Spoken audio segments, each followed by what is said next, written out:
Good morning. Good morning. The opening words for today come from Mary Oliver. Let me keep my distance always from those who think they have the answers. Let me keep company always with those who say, look, and laugh in astonishment and bow their heads.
Good morning. Morning. Morning. My name's Laura Thompson. I'm the minister here. Reflecting with me today is Kai Hummer on the big topic of mystery. We've got Richard and Kathleen back in the tech booth making all amazing things possible.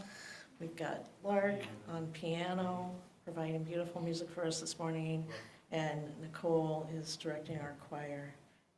Well, the choir's not singing today, no, but we do have song leaders, Kai and Angie, and is that it? Was there somebody else? Yeah. It takes a village, so we're all here. I want to welcome you here. If it's your first time joining us, a special welcome to you today. There are visitor forms there's a visitor form that you can sign downstairs. There's also a welcome packet that has quite a bit of information in there for you to check out, so check that out. December is chock full of wonderful things to engage in, so definitely check that out, and we hope to see you again. If you're visiting online for the first time or early in your journey, you can find that visitor form in the chat or the comment section, and you can always find the newsletter and all the goings-on on our website.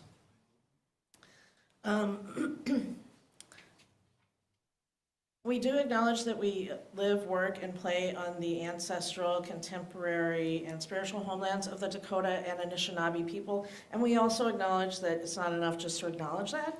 And so we are committed to continuing to do work of repair and reparations where harm has been caused, not only to the Native population in this region, but also to Black Americans and immigrants and others who may have endured oppression systematically in our history.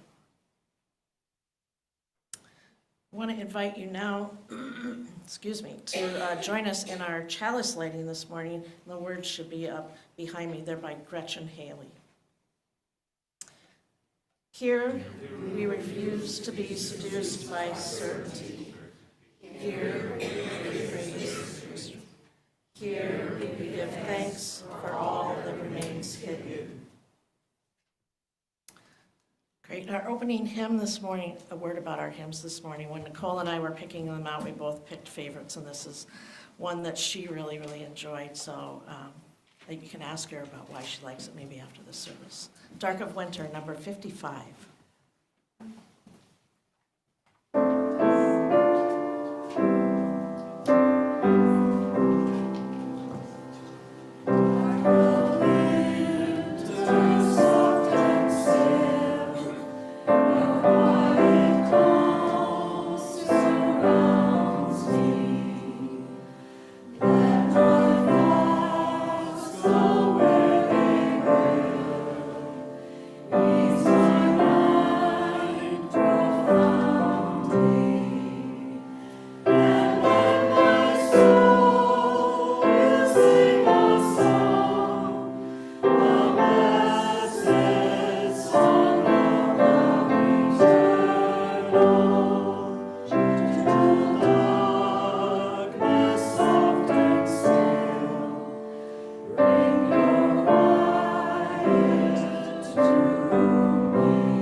Each week we set aside a few moments to lift up the joys and sorrows that are among those gathered. If you're here in person and you have something to share, you can raise your hand and one of the ushers will bring a microphone to you.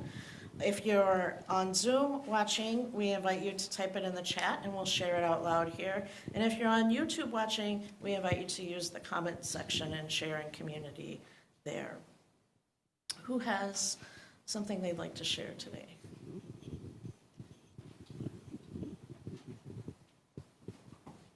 Hi, I'm Barb, and I got to hear Karen Olson singing last night at the Edina Chorale. It was great. Oh, I just want to comment on that. I believe that Jeannie was kind enough to put a calendar in the December newsletter that lists all of the community choirs that maybe we have folks in. So check the December newsletter if you're wanting to catch some great seasonal music with our folks. Go ahead, Marcy. Hi, I'm Marcy, and I'd say the biggest joy for myself and the people that came to the women's group yesterday was that we had 6 ukulele players, including Karen, and we went through the 60s and we went through Christmas music and other things too, and sang along to some, and it was really fun. And then the other thing, my eyes are still being dumb for me, so I had Glenn helping me try to find a little bag from yesterday that I had my eye drops in. Well, as I was poking around my bag a little more now, I have it, Glenn. Yeah, I'm calling myself Mr. Magoo these days. But I wanted to mention that the Lost and Found in the lobby is very full, and includes some nice stuff. So if you're missing anything, I've discovered it may be there. So thank you. That's a good reminder. We should put that stuff out on a table one day so that maybe when people are on their way out, it's easy to forget it when it's in that little box. I meant to mention this last week, so it's a little belated, but I think it's worth sharing as a joy. I spent Thanksgiving with my co-parent, and that is a joy because we have, I don't even know how many years we've been divorced 13 plus years, and in all those years, hardly any communication. So you really, I think it just goes to show you never know what's possible with, I'm not going to say time alone, because I don't think time alone heals things, but with time and intention towards healing and initiative. And I'm really grateful, and I think it was really good for my kids to get to have that experience and to witness that we can do that and be successful, and I would do it again. So.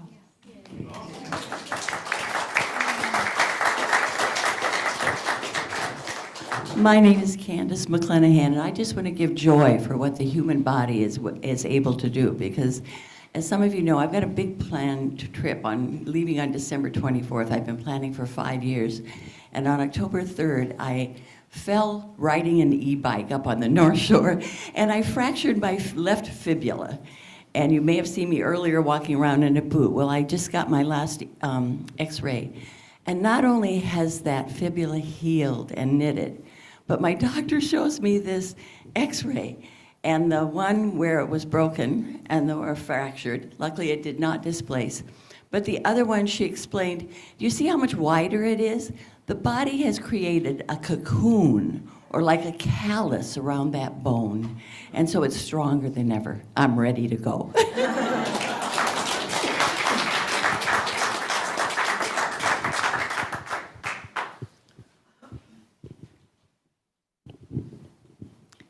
This is silly, but I have to one-up Lark.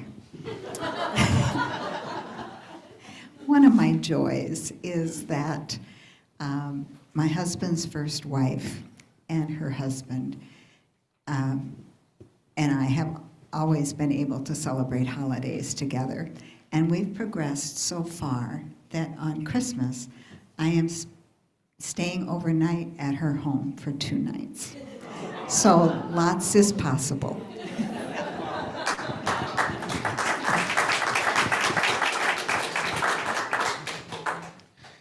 Hold on, Steve, I just want to add a phrase that a friend of mine used, because after she got divorced, she remained really close with her mother-in-law. And those of you that have that situation where you're still close with an in-law after a separation or divorce, she then referred to her as her mother-in-love.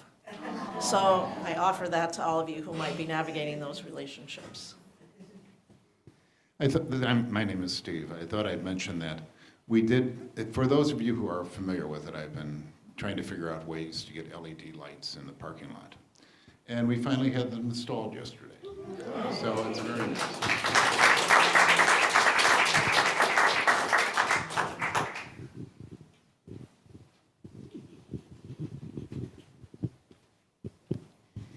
Hi, my name is Angelica, and I thought I could share that one joy and sorrow. And one joy is that I'm finding my way, and I kind of lost my way when I was a teacher, and I realized maybe that was not the thing for me, and so now I seem to have found what I think I would enjoy doing as a profession, so I'm trying to figure out how to follow that path, and it's related to nature and maybe environmental stuff. So. And then a sorrow is just that it's been tough to figure out how to deal with all of the different areas of life as a single parent. So that's been tough, yeah.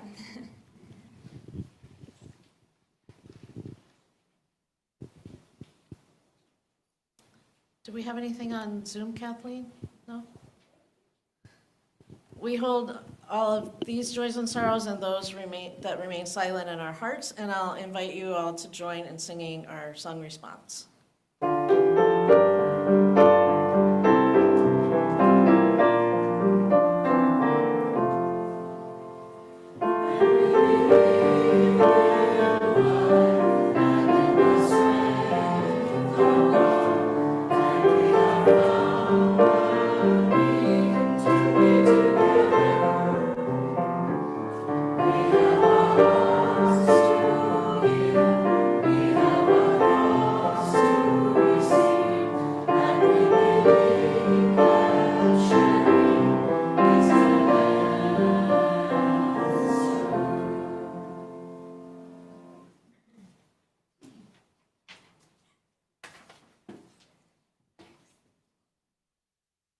Today, for our centering space, I have a meditation from Susan Sachoki. I invite you to find a comfortable seated position, just to kind of take this meditation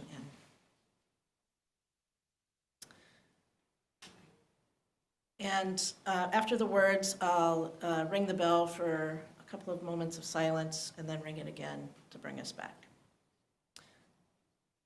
Day by day, month by month, year by year, we are confronted with all that we do not know, that we do not understand, that we do not grasp. Sometimes we are humbled by this knowledge and say, God, it is too wonderful for me to comprehend, but I know this universe is more grand and more beautiful than I ever could have imagined. And I give thanks for the blessing of being here and seeing and hearing and experiencing and sensing all that is so wonderful around me. Sometimes we are saddened by this knowledge and say, oh, merciful Spirit, we need to have the burden of hurt and suffering removed from us. Grant us the courage, the wisdom, and fortitude to bear the pain of living. Send us those who will carry our burdens for a short while, and send us those who will comfort us with their healing words and thoughts. Sometimes we are angered by this knowledge and say, in the name of justice and compassion, if it be in our power, give us the strength and ability to right the wrongs. For we do not, nor does any person in the world, deserve this. Sometimes we are made joyous by this knowledge and we say, Spirit of life who blesses our world, we rejoice and cheer for this glorious life. Sometimes we are made curious by this knowledge and say, holy and inexplicable is this life. I have no idea what happened or how it happened, but somehow, some way, something changed, and I am free to explore new ways of being. Please, always let me continue to search for the unknown in myself and others.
There is so much going on right now. I'm going to tell you all about everything.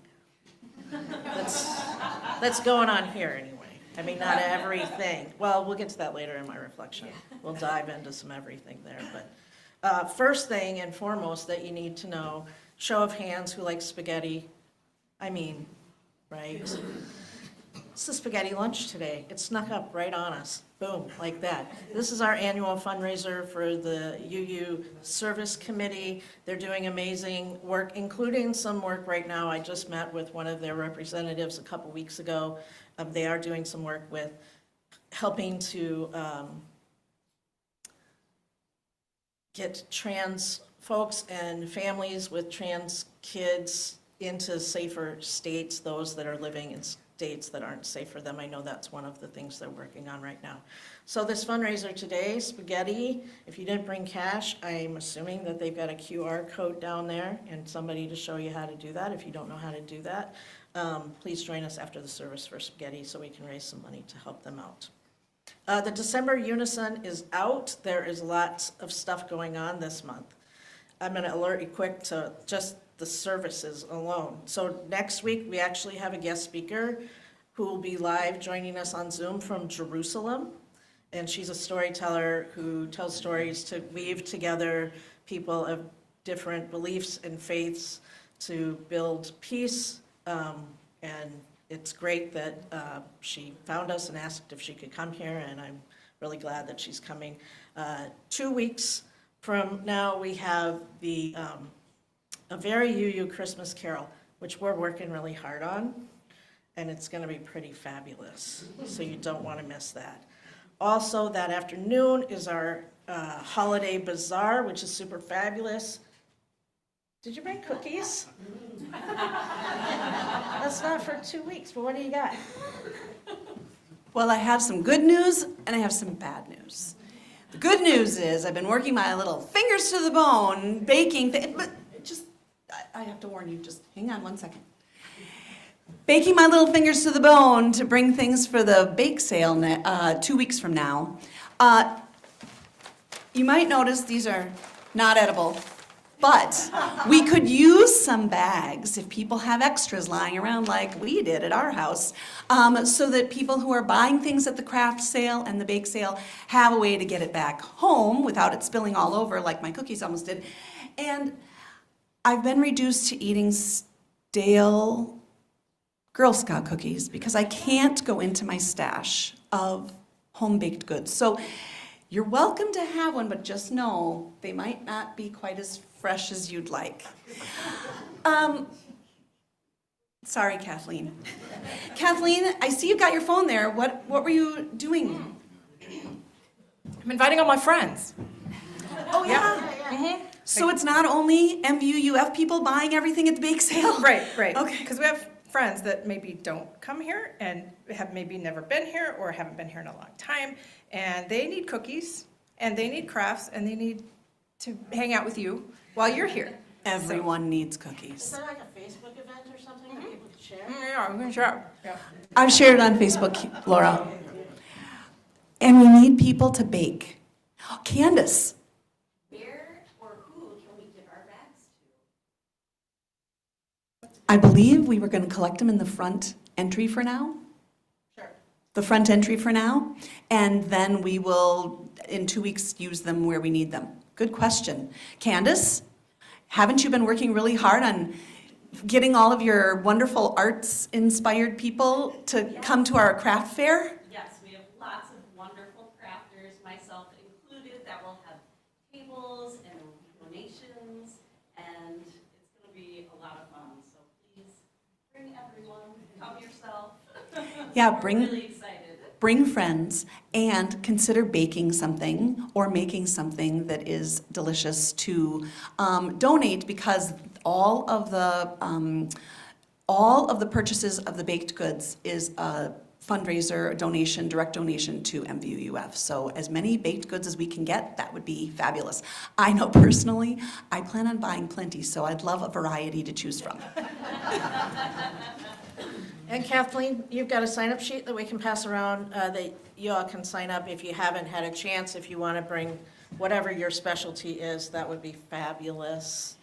Did you decide to pass? I'm gonna pass because I'll get a dry mouth. Barb, did you have a question about this? I live in an apartment, and so do several other people. Yes, that's right. There aren't flyers down on the welcoming table. I will have some flyers down on the welcoming table after the service. I'll print some out. If you do live in an apartment or a senior building or something of that sort, and you think you might want to post it there, I'll print off a few more and put them down there. So by the time you're done with your spaghetti, they'll be there.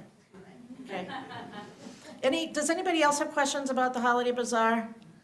If you do, you can ask myself or Candace. We're both on the planning committee for that. So is Suzanne Scribner and Jody and Kathleen. So ask any of us and we can help you out. We are not taking any more vendors for the downstairs portion of bringing artists in because we've got our fill on that. So just things donated still. So thanks. Just a couple of other things to note is that we have a grief circle that meets monthly on the first Wednesday of the month at 10:30, and that is meeting this Wednesday here in the fireside room. I realize that that time doesn't necessarily work for everybody. You might have a work schedule that conflicts with that, and I also realize that this is a time of year when people are, their grief tends to surface a little bit more. If somebody to talk to, you can always call me and set up a time with me to talk about what's going on. Sometimes it just really helps to have somebody to listen. So you're not alone. Please reach out for help if you need it. That's all that I have for announcements. But I do want to share who our new Sunday sharing partner is this month. So it's an organization out of St. Paul called Reclaim, whose mission is to increase access to mental health care for queer and trans youth, so they may reclaim their lives from oppression in all its forms. They're one of the only organizations in Minnesota that offers financially accessible, specialized mental health care to this population. Reclaim serves youth ages 12 to 25 and their families by providing individual, couples, family, and group therapy. They specialize in assisting youth with gender identity and sexual orientation exploration, in addition to treating other mental health concerns impacting youth and young adults, such as anxiety, depression, pervasive trauma. Beyond their therapy work, Reclaim engages in community events and offers trainings and consultation services to help their partners improve their ability to work with queer and trans folks. Reclaim offers an equity-based sliding scale fee for all of their services, and you can learn more about them on their website, which is reclaim.care, C-A-R-E. Please, I thank you for your generosity in sharing this month to support Reclaim. Will the ushers please come forward for the offering?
The title, the title of today's service is Let the Mystery Be.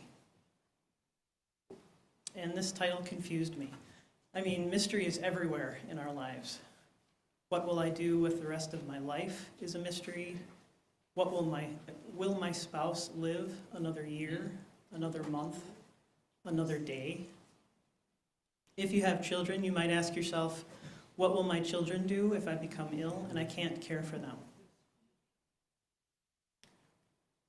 What I was going to have for breakfast this morning was a mystery until I finally decided to prepare something.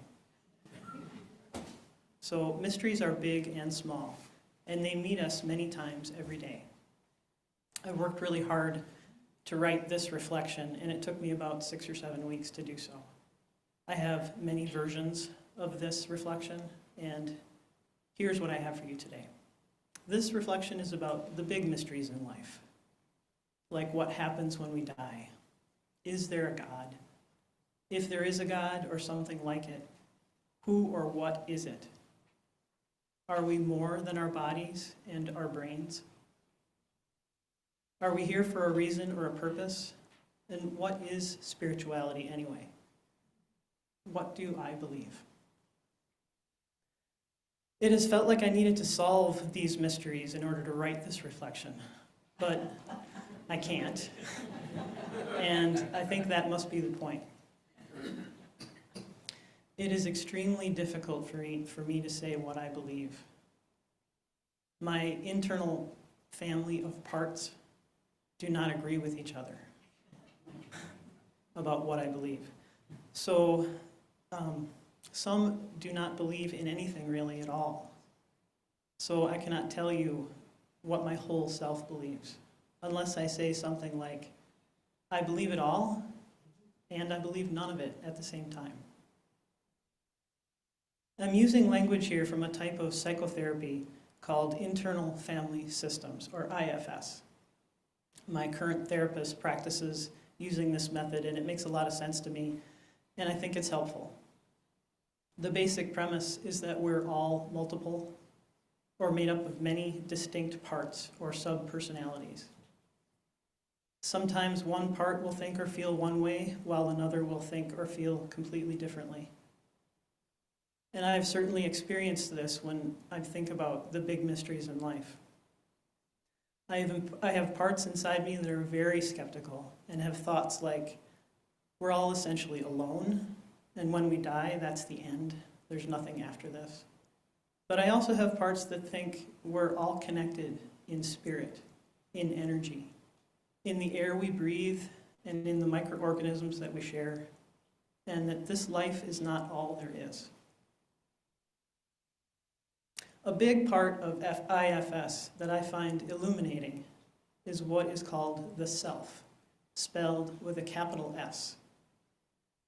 This is the part of us that is wise and has qualities of compassion, curiosity, calm, clarity, connectedness, courage, creativity, and confidence. And they call these the 8 C's of self. I have noticed that as I have aged and become healthier, my capital S self has emerged more clearly. And when I can connect with this inner wise guide more, I take better care of myself and other people. I'm generally a more balanced and healthier human. This allows for me to volunteer more for things that matter to me. I can help others more. I can feel a sense of awe and wonder, and I can connect with other people, nature, and I also connect with a feeling of purpose in the world, like I'm exactly where I should be, doing exactly what I'm meant to be doing. I connect more to this capital S self when I intentionally practice some sort of grounding or meditative or calming kind of activity. When I regularly do this, and when I can take care of the parts inside of me that need to be cared for, I feel more whole and more peaceful.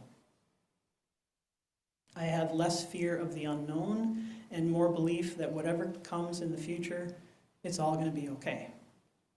And this doesn't mean that I don't work to make the kind of change in the world that I want to see. Connecting to my big S self gives me the energy to do the things that matter. And that energy comes from a totally different place, not from a place of scarcity or needing to fix something. The energy comes from a place of wholeness and health and community connectedness and love. This feels like really healthy work and fulfilling work, and it feeds me. I have other parts inside of me that learned to work to fix problems in order to create some sort of temporary feeling of self-worth. And this was more of a needy kind of work, not a bad thing, and often very productive, just not quite as sustainable and not quite as healthy for me. So what's happened as I've learned to heal these parts inside of me with this kind of therapy is I've learned how to lovingly guide all of the parts that exist within inside me. And I don't eliminate or neglect any of the parts because they're always going to be with me. I care for them like the ideal parent cares for children. This allows for all the parts inside of me to find peace and value within the whole system. So for me, this concept has worked, and it's been very helpful and healing, and I'd be happy to continue talking with anybody about what is involved in IFS therapy. Maybe downstairs as we have some spaghetti together. But I'd like to finish with a quote from Oprah Winfrey. When you know for sure that you're on course and doing exactly what you're supposed to be doing, fulfilling your soul's intention and your heart's desire, when your life is on course with its purpose, you are at your most powerful. And though you may stumble, you will not fall.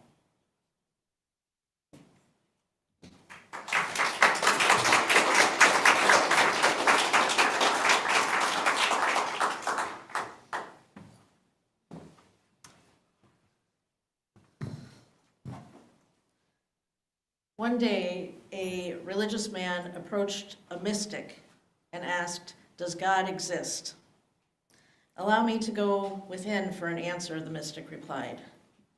After meditating for quite some time, expanding her heart consciousness to embrace the totality of existence, she answered, "I do not know what you mean by the word God, but I do know that this world is more mysterious and more wonderful than I could ever imagine.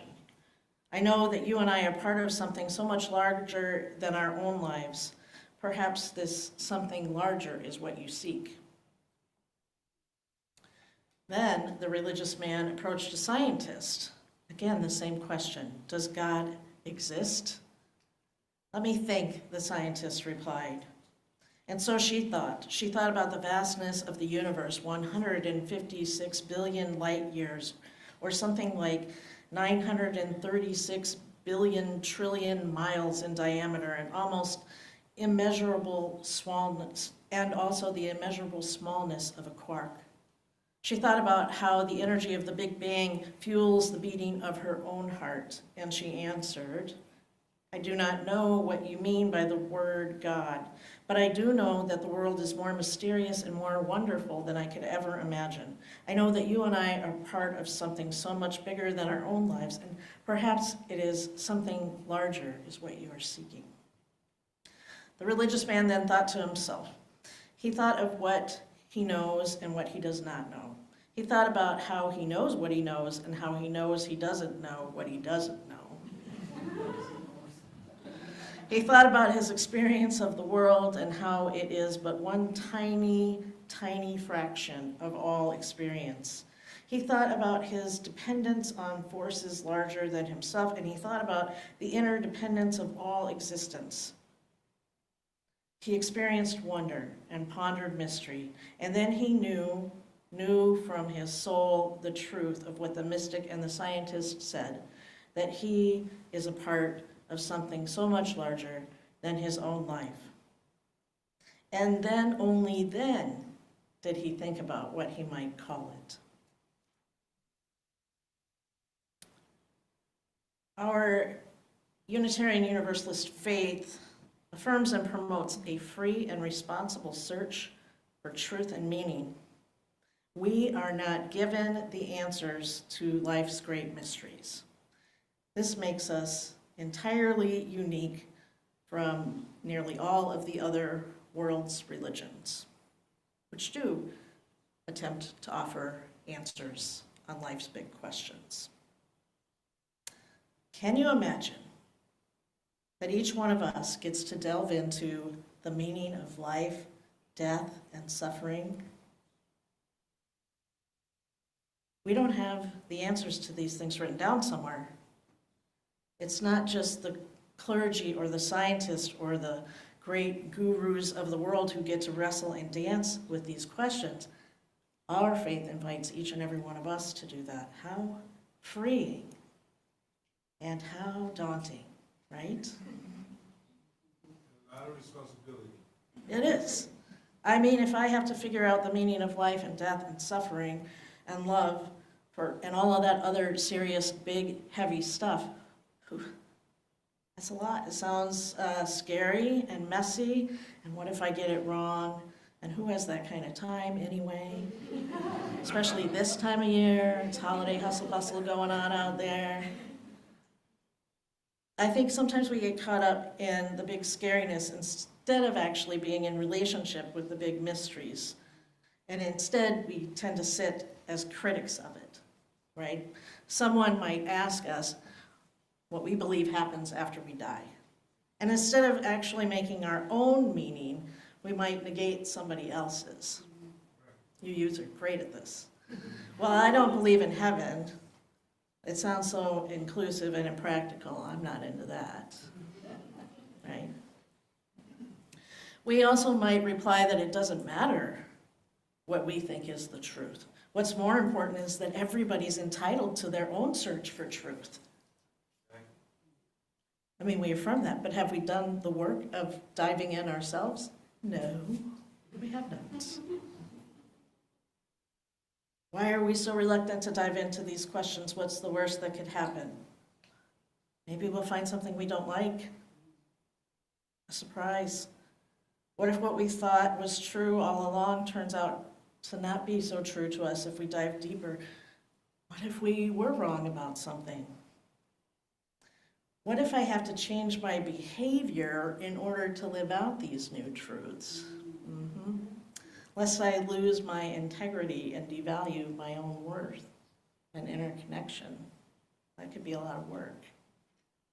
What if it's just really hard? Life, death, suffering, yeah, that's big, hard stuff, God. But what if I find something there to really hold on to? What if the process brings me into deeper relationship with the world around me? What happens if we really step into the invitation to be in relationship with the mystery that surrounds us? What happens when we dive into the deepest of questions? Disclaimer here, this is one of Laura's greatest hits coming for those of you that have been around since my first year here. And those of you that haven't, welcome. And my first career, I was a chef. You should know that before I dive into this story. In seminary, one of our final courses was called Constructive Theology, where we studied various theological frameworks, and then we were tasked with writing our own theology on these big questions, right?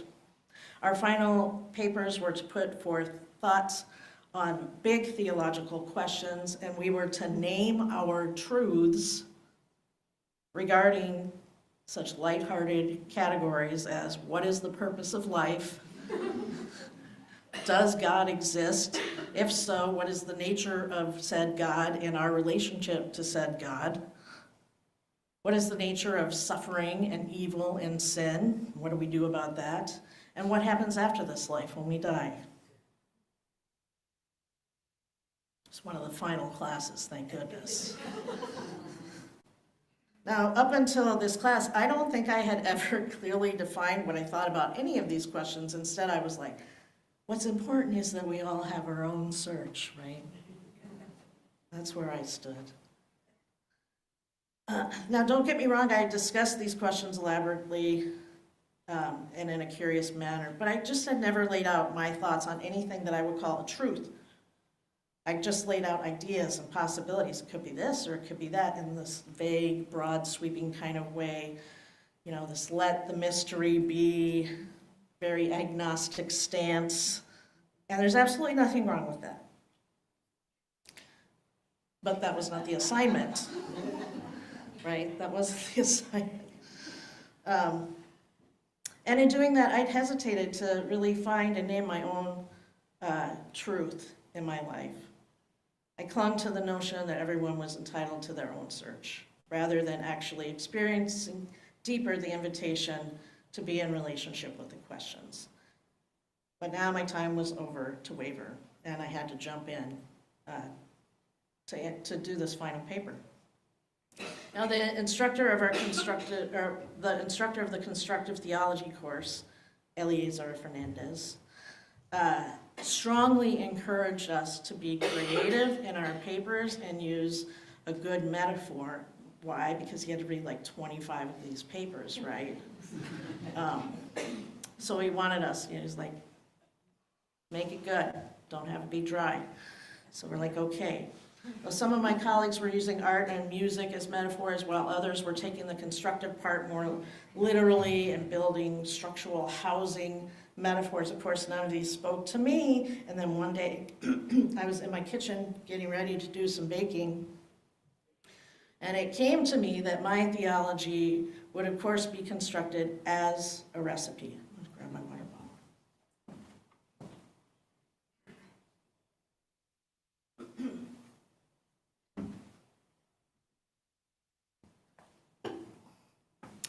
A recipe. Solve all of life's deepest questions. That's where I'm going. So I set out to decipher the meaning of life by baking a loaf of bread. And I didn't know what I was going to find in the process. Like, I'll just dive into bread and the recipe and see what's there, right? Because I thought bread should have the answers. That's like the staff of life, right? It was right there, ready for me to grab. So here we go. Now, bread starts with water. And I was like, well, this is fitting right off the bat, right? Like life, all life starts with water. You can't have life without water. I'm like, maybe this is the right track. I'm onto something here. Now, I'm a panentheist, which means that I believe that the divine resides within, among, and beyond us, and that it is a catalyst for the will of life. Within everything, there's a divine spark from which all life began. This is what I hold on to. And this is kind of like the water, right?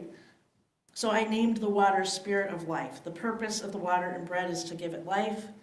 It's going to be to give it the flexibility and the fluidity that it needs to grow, to develop, to become an entity that is greater than the parts it is made up of.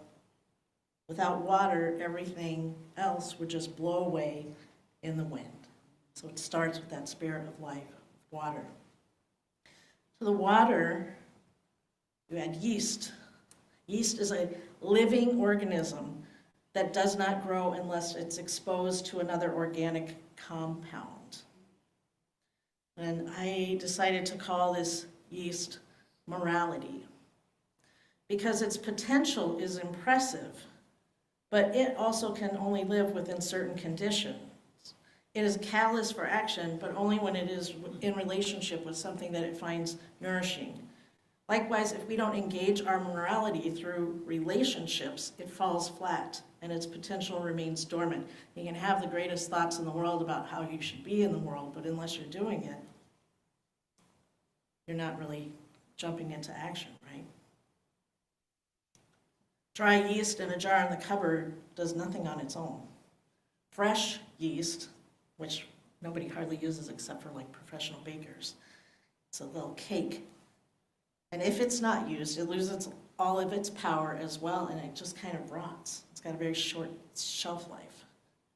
So you have to add more things to the yeast to make bread. So next, I like to add a touch of honey to my yeast and my water, and then things really start to bubble and take off, right? Because yeast loves sugar. loves it. It gobbles up carbohydrates and converts it into carbon dioxide, and that's what gives bread its rise. So I asked myself, so I'm like, what does morality need to give it a boost and really kick it into action? Love, I thought. Love feeds our morality and it sweetens our life. But it's also important to know that love is not necessary for life to exist, right? It isn't. But it is preferred, right? Love is a choice. It's always a choice. It's not automatically present in everything that we do. Our universalist heritage rejects the idea that we are all born of original sin and instead says that we're born of inherent goodness. And I want to believe that so badly, I really do. But in my wrestling with the mysteries of the meaning of life and the nature of humanity, I've come to my own understanding, and this is my understanding, that we are not born of original sin or goodness either, but that we are born with both the ability and the need to always be making choices. I believe that we are born with original choice, right? Because any one of us could go either way. Sin, goodness, it's all choices. Every day, too many choices to make as to go which way. All the time. Constantly, every hour. Some of our choices are good, and then some of our choices aren't good. And often we don't know if they're the right or wrong choices until after we make them, which kind of sucks. But that's what happens. And so I can't always choose what is right and wrong, but I can let love be my guide, which helps me be on the path that I want to be on, and it helps me to make amends and repair where I can when I've caused harm, whether it's intentional or not, by making a choice that wasn't as good as I thought it was going to be. Now, at this point in my theological recipe, my fear of delving into these big questions is starting to disappear a little bit. I thought, this isn't so bad. I thought, I'm really making meaning and discovering some truth here that I can hold on to, right? It's actually kind of fun examining this simple staple of life in order to find a deeper sense of knowing and belonging. So I moved on to the next ingredient, which is salt. What does salt do to our mix? What does it add or take away? What is its purpose? Well, salt is a balancer for the yeast. It helps it from growing beyond its stability because otherwise it would just keep going and going and going. So salt actually hinders the yeast. And salt will help the flour that we're going to add by adding strength to it, which will help to support the bread as it grows. Salt also adds flavor. Without it, the bread is very flat tasting and lacks depth, and you just, when you eat something that doesn't have salt in it that somebody forgot, you're like, something's just off or missing, right? And if you use too much of it, it's completely ruined and inedible. So that's what salt does. So I decided that salt is the nature of suffering. We only need a small amount, right?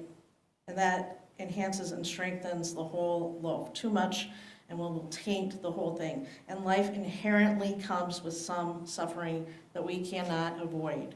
Sickness, disease, natural disaster, and death, those are all a part of life. That is all a suffering that we must all endure. And that should be enough for this recipe. But we manufacture so much more through greed, through fear, and violence, and oppression, and all of its forms, and it can ruin the whole recipe. So salt is suffering. We should always be doing our best to keep it as minimal as possible. As minimal as possible. All right, now it's time to give the bread some structure. Because right now all we've got is some bubble and goo going on. Right? Those of you who make bread, it's like this grayish, brown, blah, going on. It's alive. That's pretty cool.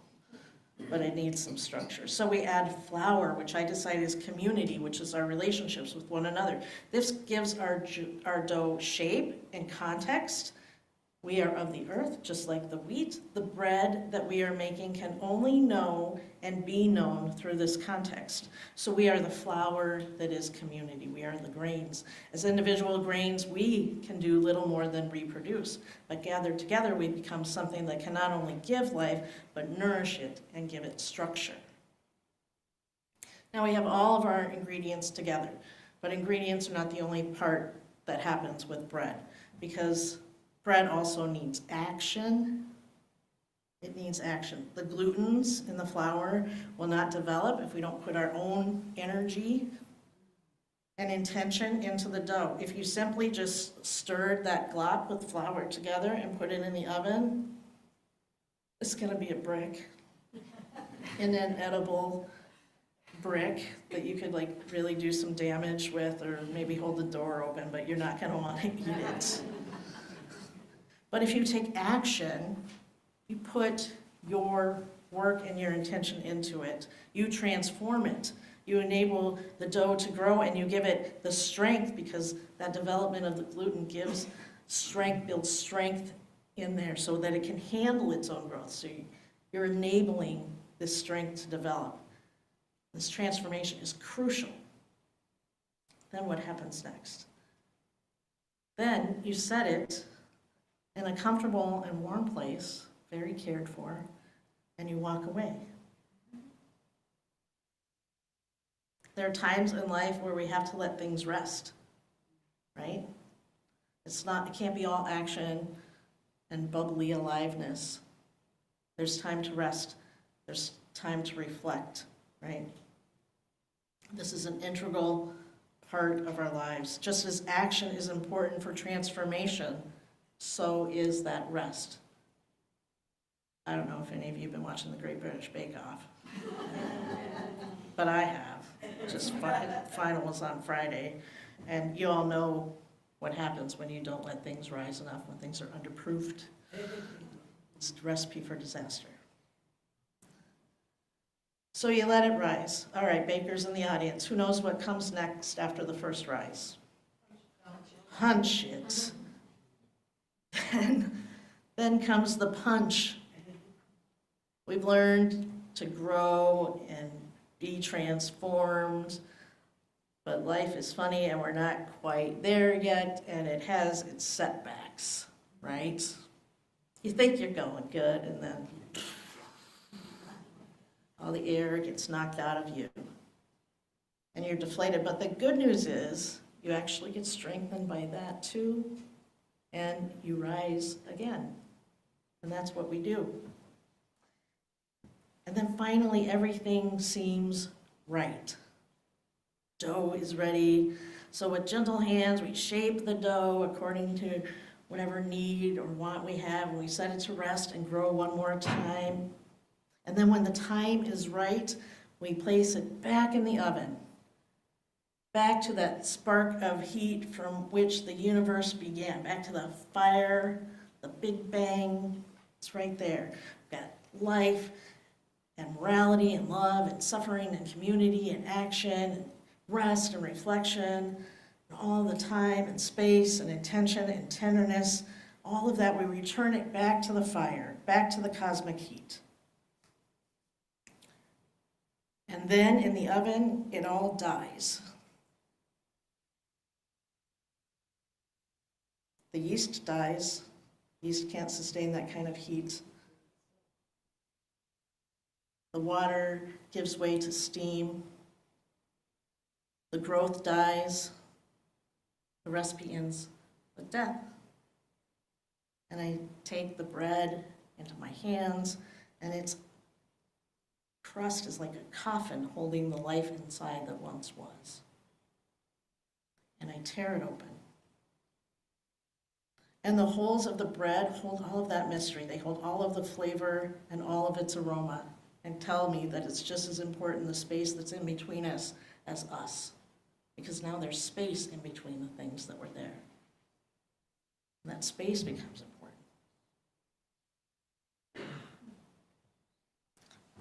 tear the bread, and I put some in my mouth, and I slowly chew this bread, this death, this lost life, this lost chance, and it feeds me, gives me life.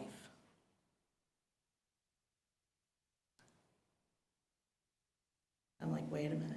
So it's death that's giving me life. That threw me for a loop. When I started writing this paper and diving in, I wasn't expecting to find out that it was death that feeds life as much as life that feeds death. So I conclude my paper with that death feeds life, and life feeds death, and that death feeds life again, and then life feeds death. It's just a circle, and it doesn't end or begin, but it is eternal. And I didn't expect to find that. When I started exploring and diving into those big mysteries, I did not expect to find the things that I found there. And I want to say, I don't think that what I'm telling you today, these aren't any concrete answers for anything. It's just what I found when I dove into some of those big mysteries, when I was in relationship with those big questions. And now I have something to chew on. So, blessed be and bon appetit.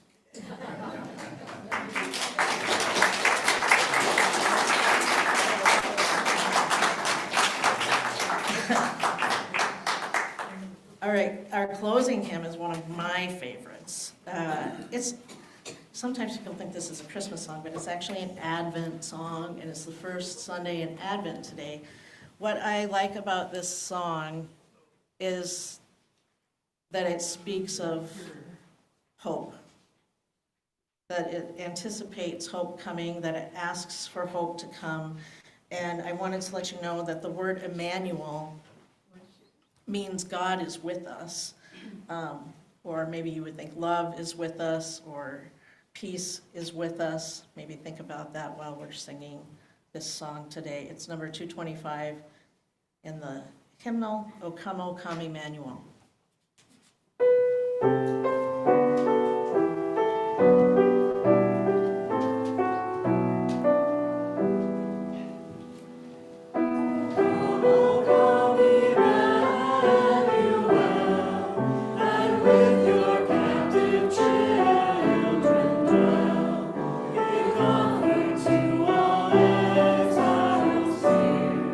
And to the aching heart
Our closing words are from Henry Frederick, no, oh, sorry, for the chalice extinguishing. May you say this with me. We extinguish this flame, but not the light of truth, the warmth of community, or the fire of commitment. These we carry in our hearts until we are together again. Again, I just want to remind you that there's spaghetti downstairs. Now, if you're new here, or if you didn't know that it was spaghetti and you're like, but I'm not prepared to make an offering, again, you can do that with a QR code, or you can just join us for spaghetti. We're not turning anybody away for spaghetti. And I want to offer these closing words to you today. These are from Henri Frederick Emile. Let mystery have its place in you. Do not always be turning up your whole soil with the plowshare of self-examination, but leave a little fallow corner in your heart, ready for any seeds the wind might bring.